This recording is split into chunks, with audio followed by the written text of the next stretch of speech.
আসসালামু আলাইকুম সবাইকে।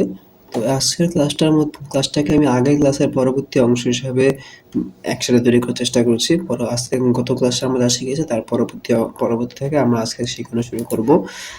তো আমি এখানে স্লাইড তৈরি করেছিলাম, ২ টি স্লাইড তৈরি করেছিলাম যেখানে আমাদের ওয়েবসাইট সম্পর্কে কিছু ধারণা দিয়েছিলাম, অর্থাৎ আমরা কনটেন্ট তৈরি করার চেষ্টা করেছিলাম। এভাবে আপনাদের কনটেন্ট তৈরি করা শিখতে হবে। আপনাদের কনটেন্ট যখন ক্লিয়ার হবে তখন আপনি ডিজাইনের দিকে পা বাড়াতে পারবেন। তো ধরুন আমার কনটেন্ট ক্লিয়ার হয়ে গিয়েছে, যেহেতু আমি এখানে কনটেন্ট কাজ করতে আসিনি। তো এখানে ধরুন আমি ইনসার্ট পিকচার কিভাবে করতে হয় সেই সম্পর্কে আমরা ধারণা দেব। তো এখান থেকে আমি লিখে দিচ্ছি পিপল রিভিউ, লিখে সার্চ করি। তো এখানে পিপল রিভিউর জন্য আমার কিছু ছবি দরকার, সেখান থেকে আমি ছবি দরকার। এখান থেকে আমি ইনসার্ট পিকচার এক্সার্চে যাব। ইনসার্ট থেকে পিকচার অপশন রয়েছে। এই পিকচার অপশন করার পর দেখুন এখান থেকে কিছু ছবি চলে আসছে। এখানে দেখুন আমি এখান থেকে কিছু পিকচার নিতে পারবেন। আমি এখান থেকে একটা পিকচার নিয়েছি। দেখুন একটি পিকচার কিন্তু এখানে চলে আসছে। তো আপনার সাথে এখান থেকে আবার যদি আমি এখানে ফরম্যাট অপশন চলে গেছে, এখান থেকে আমি আবার ইনসার্টে যাচ্ছি। ইনসার্টে যাবো, আবার পিকচারে ক্লিক করেছি। এখান থেকে আপনি চাইলে ফাইল ফোল্ডার চেঞ্জ করে নিতে পারবেন, যে কোনো রকম কিছু আপনাদেরকে ইউজ করতে পারবেন।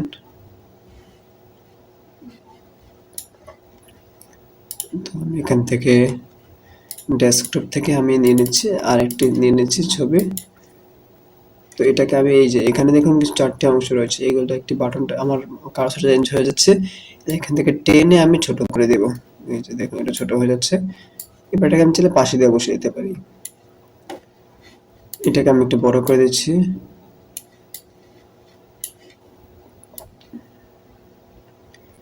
তো এখান থেকে আমি টান দিয়ে ছোট করে দিচ্ছি।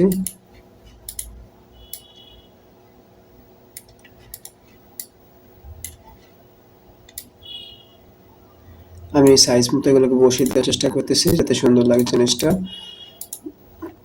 তো আপনারা এটা ক্রপ করে নিতে পারেন। এখানে ক্রপ অপশনে যদি ক্লিক করি, এটাকে আমরা ছোট বড় করে নিতে পারি। এতটুকু যদি ক্লিক করার পর এন্টার প্রেস করি, অথবা দেখুন এন্টার প্রেস করার জন্য খালি জায়গায় প্রেস করার সময় খালি জায়গায় প্রেস করার পরই কিন্তু এটা ক্রপ হয়ে গেছে। আমি কন্ট্রোলের ড্র্যাগের জায়গায় চলে আসছি।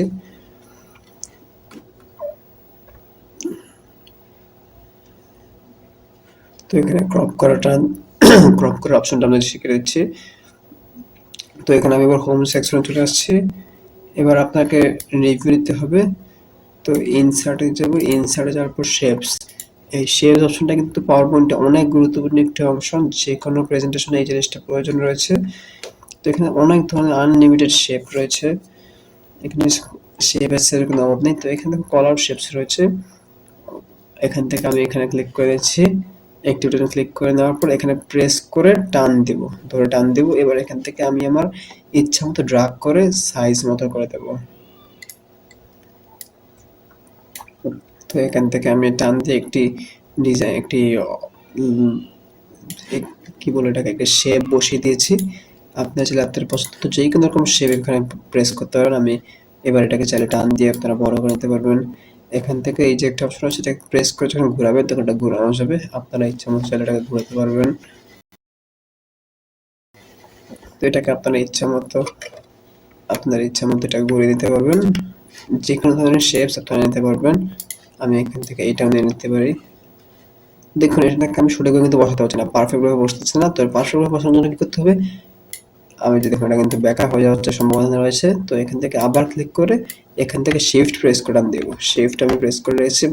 তো শিফট প্রেস করলে কিন্তু দেখুন পারফেক্ট ভাবে হচ্ছে। আমি এটাকে এমন করতে পারতেছি না। আবার যদি আমি শিফট প্রেস করে দিই, পারফেক্ট হয়ে যাবে, একেবারে গোল চলে আসবে।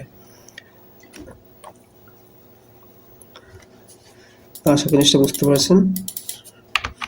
তো আপনারা চাইলে এর মধ্যে লেখা লিখতে পারেন। এটাকে যদি ক্লিক করে এখানে আমি লেখা শুরু করি যে হ্যালো, আমি এটার মধ্যে কিছু লিখে দিচ্ছি, হাই। তো এভাবে কিন্তু আমি এইগুলোর মধ্যে লেখা রাখতে পারছি। আমি চাইলে ডিজাইন চেঞ্জ করতে পারি। যে কোনো প্রকার ডিজাইন আপনারা চাইলে পছন্দ অংশ প্রবেশ করাতে পারবেন। তো এখান থেকে আমি শিফট ছেড়ে দিয়ে আমি এটাকে গোল করবো। এটা রিল করে দিচ্ছি আমি। এখানে দেখি কিছু লেখা যায় কিনা। হ্যাঁ, এখানে কিছু লেখা যাচ্ছে। এখানে আমার নাম লিখে দিচ্ছি, অথবা সিইওর নাম লিখে দিচ্ছি। সিইও কে এরকম দেখা যাচ্ছে। আব্দুর রহমান। তো আশা করি জিনিসটা বুঝতে পারছেন যে এভাবে আপনারা চাইলে টুলস অথবা শেপস এর কাজগুলো করতে পারবেন।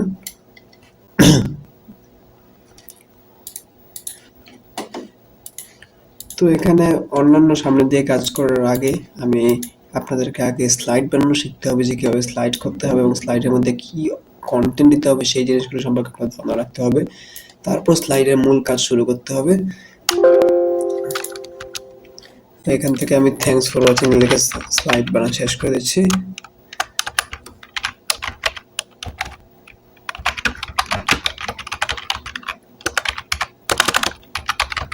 থ্যাঙ্কস ফর ওয়াচিং, যে এখানে মূল আমার স্লাইডের কাজগুলো মোটামুটি শেষ। ধরুন এখানে কিন্তু আন্দাজের উপর একটা ছোট করে স্লাইড তৈরি করে ফেলেছি, যা 4 পেজের মতো। তো এখানে আগে আপনার স্লাইড তৈরি করে শিখতে হবে, তারপর সামনে কাজ করতে হবে। আপনাদের কন্টেন্ট সম্পর্কে ক্লিয়ার থাকতে হবে, কি কন্টেন্ট দিচ্ছেন তার সম্পর্কে আপনার ধারণা রাখতে হবে।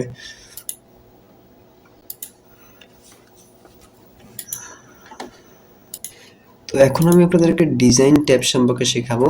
যে ডিজাইন ট্যাবের মধ্যে আপনারা যদি যান তাহলে দেখেন আপনারা রেডিমেড কিছু টেমপ্লেট পেয়ে যাবেন। আপনাদের কষ্ট কম করতে হবে, আপনাদের বাস এখানে অ্যারোতে ক্লিক করতে হবে। এখানে দেখুন অনেক ধরনের ডিজাইন পাবেন, যে কোনো একটা ডিজাইন আপনারা ক্লিক করতে পারবেন আপনারা পছন্দ মতো, যেইটা পছন্দ হয়। আপনারা যে ডিজাইন আপনাদের হতে পারে, এইসব ডিজাইন আপনার নাও থাকতে পারে। আপনাদের মধ্যে ডিজাইনটা কিন্তু কিছু ডিস্টার্ব করা শুরু করছে, আপনি চাইলে এটা দিতে পারেন। দেখুন ডিজাইনটা কিন্তু মোটামুটি নিজে সুন্দর করে দিয়েছে, আমি এড করে দিচ্ছি। তো এখানে এরকম ডিজাইন আপনারা চুজ করতে পারবেন, চুজ করে মূল ডিজাইনটাকে সুন্দর করতে পারবেন। তো এইগুলোর মধ্যে কিন্তু তাদের কষ্ট অনেক কম করতে হয়, এবং দেখুন নিজে থেকে নিজে কিন্তু জিনিসটাকে সুন্দর করে দিচ্ছে, মোটামুটি কিন্তু সুন্দর হয়ে যাচ্ছে। তো আপনি চাইলে এখান থেকে যদি মাউসটা কভার করেন দেখুন এটা কিন্তু অ্যাপ্লাই হচ্ছে।